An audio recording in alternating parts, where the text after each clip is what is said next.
Morning study with Earl Nightingale's Essence of Success. Today's is called The Cure for Procrastination. A person carrying a heavy weight is all right as long as he keeps moving. The minute he stops, puts the weight on the ground, and sits down to rest, the weight seems to become heavier, the distance to be traveled greater, and the work just that much more unpleasant. Have you ever noticed that the longer you look at something you should be doing, the more difficult it seems to appear? That the longer you put off something you should do, the more difficult it is to get started? A good deal of frustration and unhappiness could be avoided if people would just do what they know they should do. The great newspaper editor Arthur Brisbane once wrote, "Don't exaggerate your own importance, your own size, or your own miseries. You are an ant in a human anthill. Be a working ant, not a ridiculous insect pitying itself." Strong language, maybe, but there's a lot of sense in it. A person carrying a heavy weight is all right as long as he keeps moving. The minute he stops, puts the weight on the ground, and sits down to rest, the weight seems to become heavier, the distance to be traveled greater, and the work just that much more unpleasant. Sometimes it must seem to everyone that things have piled up so high there's no way of digging out. But there is. Pick the thing that's most important to do and simply begin doing it. Just by digging in, you'll feel better, and you'll find that it's not nearly as bad as you thought it would be. Keep at it, and before long that pile of things to do that seemed so overwhelming is behind you, finished. What overwhelms us is not the work itself, it's thinking how hard it's going to be. It's seeing it get larger every day. It's putting it off and hoping that somehow, through some miracle, it will disappear. The Chinese have a saying that a journey of 1,000 miles begins with but a single step.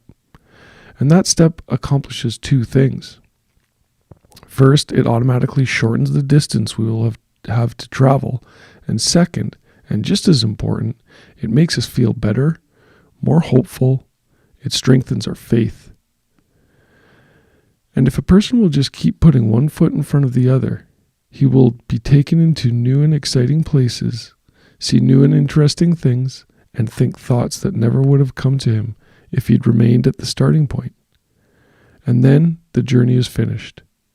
He wonders how he could have ever sat so long and worried and stewed about the time and trouble it would involve to do what he knew he should do. If you'll think back, you'll remember that you've always been happiest, most contented after having finished a difficult project or faced up to a responsibility you were worried about. It's never as bad as you think it's going to be, and the joy that will come with its accomplishment makes it more than worthwhile. Work never killed anyone.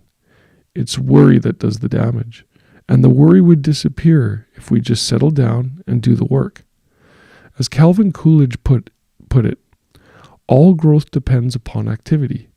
There is no development physically or intellectually without effort, and effort means work. Work is not a curse, it is the prerogative of intelligence, the only means to manhood, and the measure of civilization. So, another great passage from Earl, and a bunch of little pearls in there. I like when he talked about how what overwhelms us is not the work itself, it's thinking how hard it's going to be. You know, it never really is that hard to do anything, but thinking how difficult it's going to be is just keeps building up that worry, the doubt, starts to put the worst case scenario on the answer, which causes the anxiety. And that's simply, all fictitious and a imagined reality. It's not even the truth. After you get the thing done, we always feel that much better.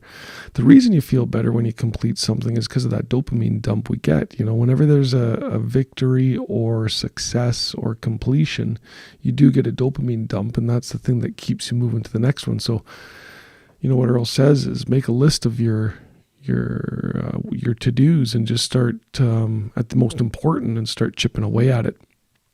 The other thing I liked how he talked about is the faith. I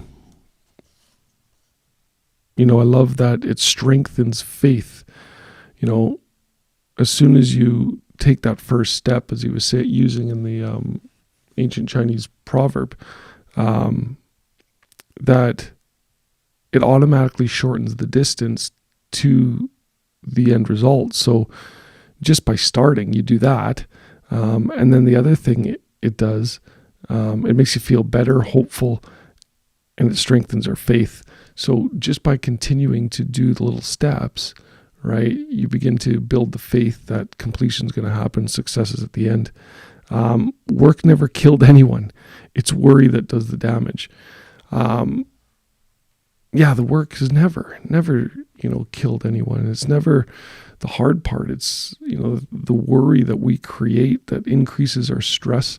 And as you'll learn a little later today, I'm going to talk more about this. Stress is the thing that disintegrates the body through the hormonal response and the physical responses to that. So today was a great little reading. Again, comment in the comments section, say hi, ask questions. And I'll be here tomorrow morning with another reading. Later today, we'll talk a little bit about a couple more cool little topics, how, your health is like investing money, and we're going to talk about the stress response and stress in health as well. So everyone, have a great Saturday and hope to see you a little later. Talk to you soon. This is Garrett. Bye.